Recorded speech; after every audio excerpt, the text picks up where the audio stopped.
राजस्थान में भजनलाल शर्मा के नाम की भी किसी को उम्मीद नहीं थी कि उनको मुख्यमंत्री बनाया जा सकता है। यही हाल मध्य प्रदेश में मोहन यादव के साथ थी। हालांकि विष्णु साय का नाम चल रहा था, लेकिन उनके बारे में भी उतनी चर्चा नहीं थी कि वो बन सकते हैं। तो इस जाहिर है कि जो कुछ इस समय कहा जा रहा है कि नरेंद्र मोदी हमेशा निर्णयों से चौंकाते हैं, वो सरल शब्द है।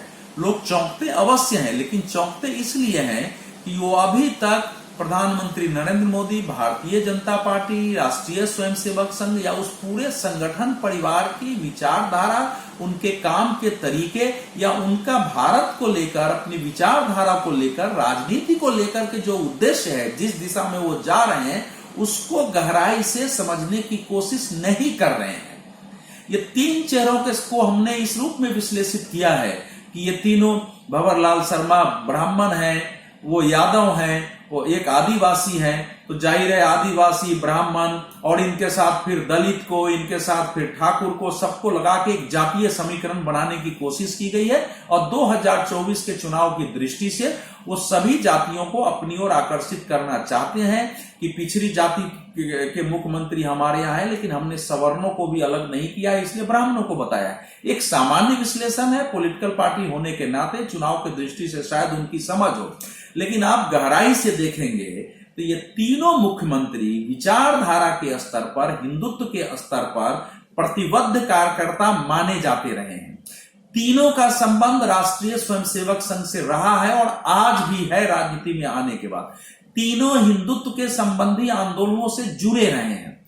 भजनलाल शर्मा भरतपुर से आते हैं, जो मेवात का इलाका कहलाता है, जहां गोरक्षा एक बड़ा आंदोलन का स्वरूप ले लिया है। और मेवात में जो पिछले दिनों नूह में जो शिव के जलाभिषेक यात्रा पर जो हमले हुए थे, उसके बाद दंगे हुए थे, तो उसमें विरोध के स्वर राजस्थान से गूंजे और उस क्षेत्र में भंवरलाल शर्मा ने उस पर काम किया था। उनके चुनाव प्रचार में आप देखेंगे तो गीत भी बज रहे थे कि भगवा झंडा लहराएंगे।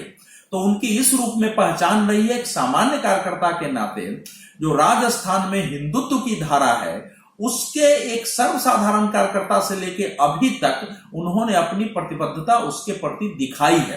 तो नरेंद्र मोदी इसके माध्यम से भविष्य की राजनीति का संदेश दे रहे हैं कि हमारी जो आइडियोलॉजी है, जो हमारे एजेंडे हैं, भविष्य के जो हमारी पॉलिटिक्स है, उसमें जो आने वाला लीडरशिप है, वो उसके प्रति प्रतिबद्ध होगा।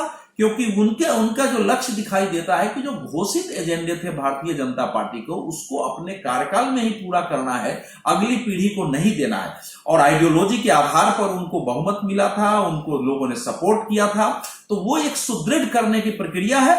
और जैसा हम जानते हैं कि 2024 का चुनाव पहला ग्लोबल चुनाव होगा, दुनिया भर की शक्तियां इसमें आएंगी और बहुत भारी शक्तियां इस समय बीजेपी और नरेंद्र मोदी को हराना चाहती हैं। तो उस तरह के आइडियोलॉजी के लोग जो उस समय हमले होंगे, उसको झेलना, जो अव्यवस्था फैलाने की कोशिश होगी, उसमें स्टीड फास्ट करा होकर निर्णय लेना। क्योंकि राजस्थान में कन्हैया लाल की गला रेत कर हत्या से लेकर और हिंदू धर्म सभाओं पर, हिंदू धर्म यात्राओं पर हमले, या फिर राजस्थान में जयपुर विस्फोट के आतंकवादियों का रिहा करना को नरेंद्र मोदी जी ने भी एक बड़े मुद्दे के रूप में उठाया था। वहां अंडर करंट था, मध्य प्रदेश में भी अंडर करंट था, और यहां तक कि छत्तीसगढ़ में भी जो ईश्वर साहू जीते हैं, उनके पुत्र भुवनेश्वर साहू को एक दंगे में एक वर्ग के लोगों के द्वारा मौत की नींद सुला दिया गया था। तो सारे अंडर करंट है। तो ये सारे चेहरे जो आए हैं, वो एक हिंदुत्व के, राष्ट्रवाद के, सामाजिक न्याय के, इन तीनों के सम्मिश्रण से जो भारतीय जनता पार्टी का लक्ष्य है, उसके व्यक्तित्व के रूप में दिखते हैं।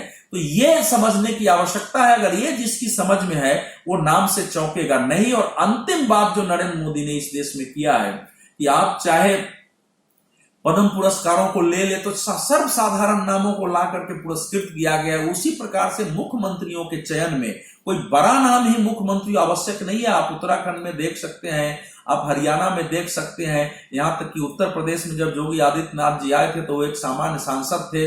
और फिर इन तीनों राज्यों में देख सकते हैं, झारखंड में इसके पहले उन्होंने जिनके नाम का चयन किया, या त्रिपुरा में पहले किया, या अब किया है, ये सारे नाम ही ऐसे रहे हैं जिनको आप कोई बड़ा नाम नहीं मान सकते थे, उनकी बड़ी पर्सनैलिटी नहीं थी, उनका कद इतना बड़ा नहीं था, सब साधारण कार्यकर्ता के रूप में काम कर रहे थे और उनको उठा के मुख्यमंत्री बनाया है। ये राजनीति में एक नए युग का सूत्रपात है और बाकी पार्टियों को भी इसको फॉलो करना चाहिए।